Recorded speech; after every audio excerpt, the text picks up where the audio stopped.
আমি আব্দুল্লাহ বিন আব্দুর রাজ্জাক দীর্ঘ ঢাকা থেকে এখানে আসেছি, বক্তব্য দিচ্ছে, এটা আমার আজকের দিনের উৎপাদন। কি উৎপাদন? আর একটা যুবক সারাদিন বসে থেকে ফেসবুক চালাচ্ছে, পাবজি, ফ্রি ফায়ার, গেম, স্ল্যাপের নিচে, খেতার নিচে, বাড়িতে, মাঠে। ওর সারাদিনের উৎপাদন কি? ওই সারাদিন কি উৎপাদন করলো? হ্যাঁ, সারাদিন তার উৎপাদন হচ্ছে জিরো। তার মানে সে হচ্ছে অচল, অকেজ, অথর্ব, নষ্ট হওয়া যন্ত্র। ওকে ডাস্টবিনে ফেলে দিতে হবে। এটাই বাস্তব। সে নিজের জন্য বোঝা, জাতির জন্য বোঝা, দেশের জন্য বোঝা, পরিবারের জন্য বোঝা। সে অচল, আনপ্রোডাক্টিভ, তার কোনো উৎপাদন ক্ষমতা নাই। সে নষ্ট হয়ে গেছে, ধ্বংস হয়ে গেছে, পচে গেছে, গলে গেছে, সরে গেছে। সারাদিনে সে না নিজেকে কিছু দিতে পেরেছে, না পরিবারকে, না জাতিকে, না দেশকে কিছু দিতে পেরেছে। তার বেঁচে থাকার কোনো অধিকার নাই। ওকে এখন ডাস্টবিনে ফেলে দিতে হবে। আর এই ধরনের যুবকের সংখ্যা যত বাড়বে, জাতি তত পরাধীন হবে, জাতি তত দাস হবে, তত গোলাম হবে। এই ধরনের যুবকের সংখ্যা যত বাড়বে। আজকে পদ্মা ব্রিজ নিয়ে গর্ব করছেন। পদ্মা ব্রিজ নিয়ে তখন গর্ব করা যেত যখন পুরো পদ্মা ব্রিজের ইঞ্জিনিয়ারিং প্ল্যান থেকে শুরু করে সব ইঞ্জিনিয়ার টাকা নাহেন নিজের দেশের। নিজের দেশের টাকা দেওয়া তো গর্বের নয়। গর্ব কোনটা? আমার ইঞ্জিনিয়ার, আমার ইঞ্জিনিয়ারের প্ল্যান। একটা ইঞ্জিনিয়ারও বিদেশ থেকে আনা লাগেনি। আমার ইঞ্জিনিয়ার এত জ্ঞানী, এত দক্ষ, এত যোগ্য, চায়না আমার ইঞ্জিনিয়ারকে ভাড়া করে নিয়ে যায়, ইন্ডিয়া আমার ইঞ্জিনিয়ারকে ভাড়া করে নিয়ে যায়। এটা হলো গর্ব। নিজে টাকা দিতে পারা তো গর্ব নয়। দেশের টাকা নিজের। সব বড় বড় ইঞ্জিনিয়ার বিদেশের। আর ওই পাবজি, ফ্রি ফায়ার গেম খেলে যে মদ, গাঞ্জা, জুয়া, আইপিএল নিয়ে ব্যস্ত থেকেছে, এই সব যুবকগুলো গিয়ে ওই পাইলের মধ্যে ইট বালু খোয়া ফেলে লেবারি করেছে। কথা বুঝতে পারেননি? এটাকে বলা হয় কর্পোরেট দাস। এই জিনিসটা, শব্দটা মনে রাখবেন। নতুন দাসত্ব। আজ থেকে 190 বছর আগে ইস্ট ইন্ডিয়া কোম্পানি যে দাসত্ব কায়েম করেছিল, ওটা ছিল কর্পোরেট দাসত্ব। আজ 200 বছর পর নতুন করে যে দাসত্ব প্রতিষ্ঠিত হচ্ছে, এটাও কর্পোরেট দাসত্ব। আপনি হয়তো ঠিক বলছেন, কিন্তু আপনাকে আরেকটু বুঝাই, না হলে আপনি বুঝতে পারবেন না যে কি কর্পোরেট দাসত্ব। ধরেন বাংলাদেশে মিরের সরাইয়ের অর্থনৈতিক অঞ্চল, বিশাল অর্থনৈতিক অঞ্চল, কোটি কোটি টাকা ইনভেস্ট, যেখানে অনেক ফ্যাক্টরি, কল কারখানা, যন্ত্রপাতি, মেশিনারিজ তৈরি হবে, কোটি কোটি টাকা ইনকাম হবে।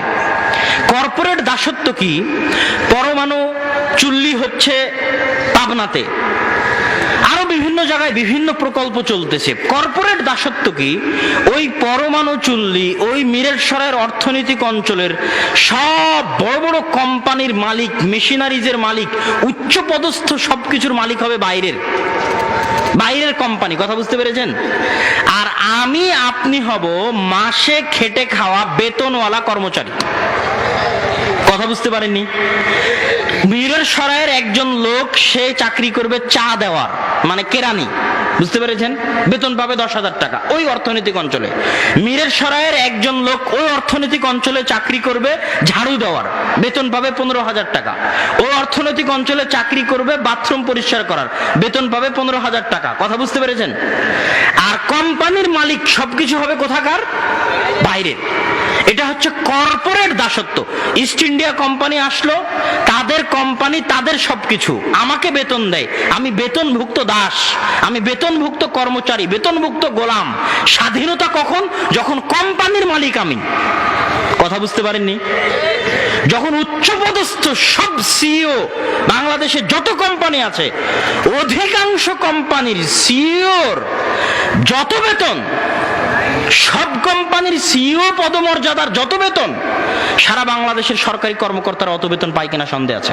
সব সরকারি কর্মকর্তারা, আর্মি, পুলিশ, মন্ত্রী, এমপি থেকে শুরু করে। কিন্তু যত কোম্পানি আছে সব কোম্পানির সিইও দেখবেন বাইরের, হয় ইন্ডিয়ার, না হয় চায়নার, বাংলাদেশের নাই। এই জিনিসটাকে বলা হয় কর্পোরেট দাসত্ব। এটা কিসের জন্য আসছে? সরকারের দোষ? অসম্ভব। এখানে সরকারের দোষ কি করে হয়? তুমি ফ্রি ফায়ার, পাবজি খেলবা, বলবো সরকারের দোষ। তুমি সারাদিন ফেসবুক, ইউটিউব নিয়ে পড়ে থাকবা, তাস গাঞ্জা নিয়ে পড়ে থাকবা, আইপিএল নিয়ে পড়ে থাকবা, আর বলবো সরকারের দোষ।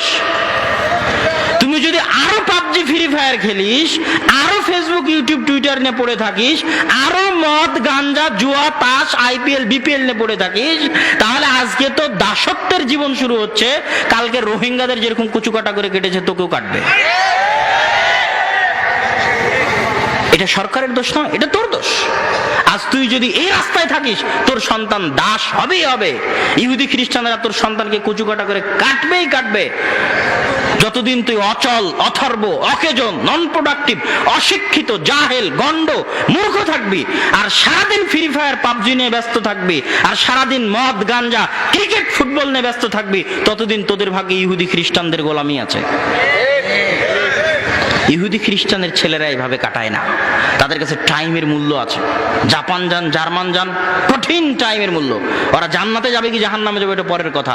দুনিয়াতে যে পরিশ্রম করে ওর প্রতিদান আল্লাহ দুনিয়াতে দেন, কাফের হলেও। দুনিয়াতে যে পরিশ্রম করে ওর প্রতিদান আল্লাহ দুনিয়াতে দেন, মুশরিক হলেও।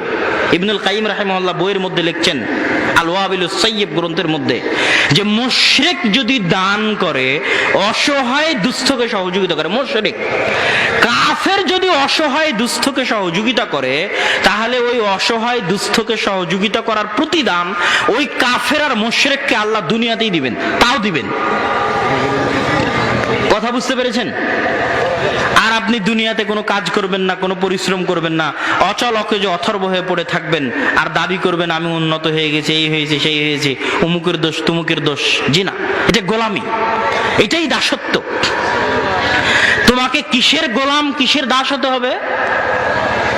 আল্লাহর।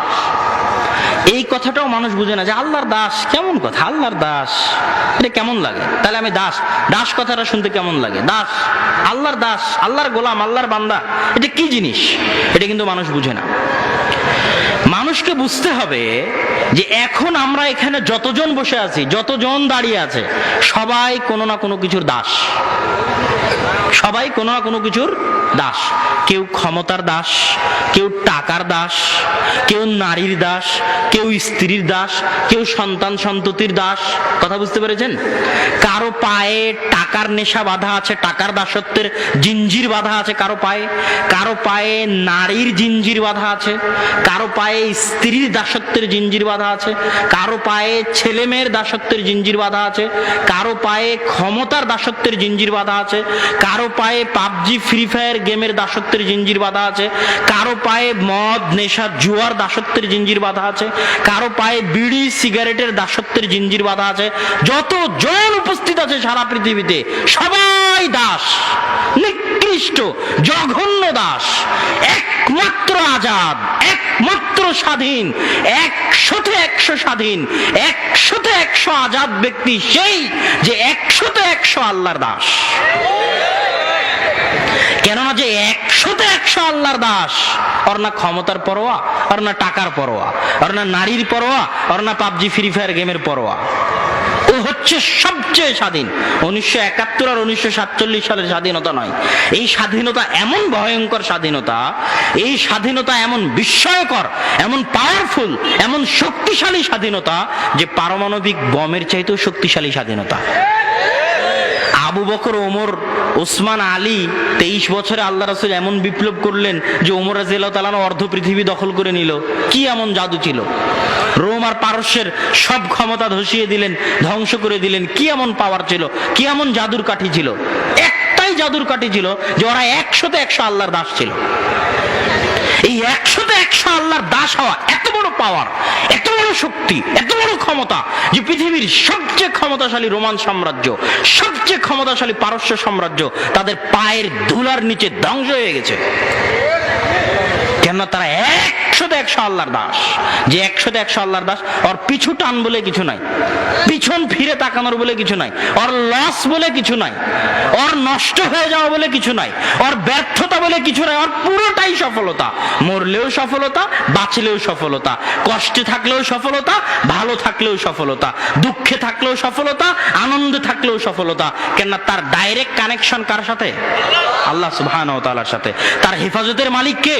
আল্লাহ সুবহানাহু ওয়া তাআলা। তার আসল অভিভাবক কে? আল্লাহ সুবহানাহু ওয়া তাআলা। সম্মানিত উপস্থিতি, আর যার যে আল্লাহর দাস নয়, যে আল্লাহর গোলাম নয়, সে কি?